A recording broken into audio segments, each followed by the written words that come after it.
اسلام کے بنیادی ارکان 5 ہیں: کلمہ، نماز، زکوٰۃ، روزہ، حج۔ زکوٰۃ یہ اسلام کا تیسرا بنیادی ارکان ہے۔ زکوٰۃ کی بڑی فضیلت ہے، مجبوراً یا خوشی سے آپ نے دینی ہی ہے۔ زکوٰۃ فرض کس پر ہوتی ہے؟ زکوٰۃ کے کچھ نصاب ہیں: سونا، چاندی، نقدی، سامان۔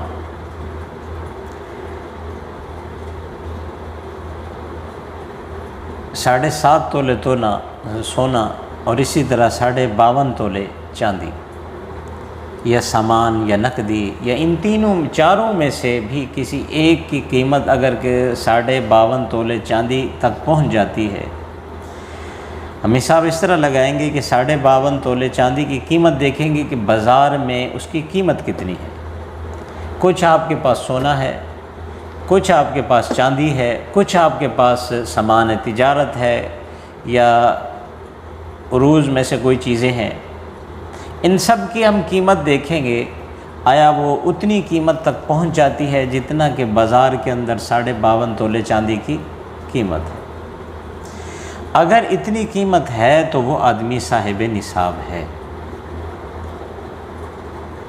پھر ایک شرط اور ہے کہ جس طرح یہ شرط ہے کہ زکوٰۃ مسلمان پر ہے، مسلمان ہونا شرط ہے، عاقل ہونا شرط ہے، بالغ ہونا شرط ہے، اور صاحب نصاب ہونا بھی شرط ہے۔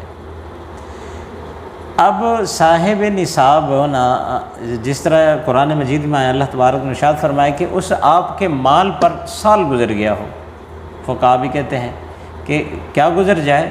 اس مال کے اوپر آپ صلی اللہ علیہ وسلم نے ارشاد فرمایا کہ آپ کے مال پر سال گزر جائے۔ فقہا بھی کہتے ہیں سال گزر جائے تب آپ کے اوپر زکوٰۃ کیا ہوگی؟ فرض ہوگی۔ اب سال گزرنے سے مطلب یہ ہرگز نہیں ہے، بسا اوقات ہم یہ سمجھ لیتے ہیں کہ میرے پاس جب سال گزرا تو 5 لاکھ تھا، اب جو 5 میں سے 4 لاکھ ہے اسے تو میرے پاس آئے ہوئے سال نہیں گزرا، جو 1 لاکھ تھا اس کو کیا ہو گیا؟ سال گزر گیا۔ تو وہ پوچھ رہے ہوتے ہیں کہ وہ جو 4 ہے اس کا میں نے 7 زکوٰۃ ادا کرنی ہے، یا 4 جو میرے پاس 5 لاکھ ہے اس میں سے 4 لاکھ کے اوپر سال نہیں گزرا، 1 لاکھ کے اوپر سال گزر چکا ہے، تو میں زکوٰۃ کس طرح ادا کروں؟ تو میرے بھائی سمجھیں کہ جب آپ صاحب نصاب ہو گئے، آپ کا وقت شروع ہو گیا۔ آپ کا وقت کیا ہو گیا؟ شروع ہو گیا۔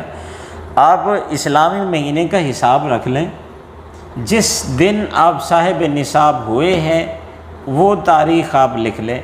اب جب اس تاریخ کے اوپر سال گزر جائے، جب آپ صاحب نصاب ہوئے، اگرچہ آپ کے پاس 50,000 تھے یا 1 لاکھ تھا، جب سال گزرا آپ کے پاس 10 لاکھ تھا تو آپ کو 10 لاکھ کی ہی زکوٰۃ ادا کرنی پڑے گی۔ حولین کا مطلب ہوتا ہے کہ صاحب نصاب ہونے کے بعد آپ کو کیا گزر جائے؟ سال گزر جائے، تب بھی 40واں حصہ یعنی 100 میں سے 2.5 روپے آپ کو دینے ہوں گے۔ ایک اور مسئلہ ہماری ماؤں بہنوں کے لیے کہ ہم نے شاید یہ سمجھا ہے کہ کچھ سونا جو گھر میں کام آتا ہے یعنی عورت پہن لیتی ہے، ایک سونا تو ہے جو ڈلی کی صورت میں پڑا ہوا ہے، اینٹ کی صورت میں یا کسی اور صورت میں، ایک ہے جو پہنا جا رہا ہے، انگوٹھی کی شکل میں ہے، کانٹوں کی شکل میں ہے، نتھلی کی شکل میں ہے، ٹکے کی شکل میں ہے، یعنی زیورات ہیں، وہ عورت پہنتی ہے، استعمال کرتی ہے۔ آیا جو استعمال میں ہے اس کے اوپر بھی زکوٰۃ ہے؟ ہاں، اس کے اوپر بھی زکوٰۃ ہے۔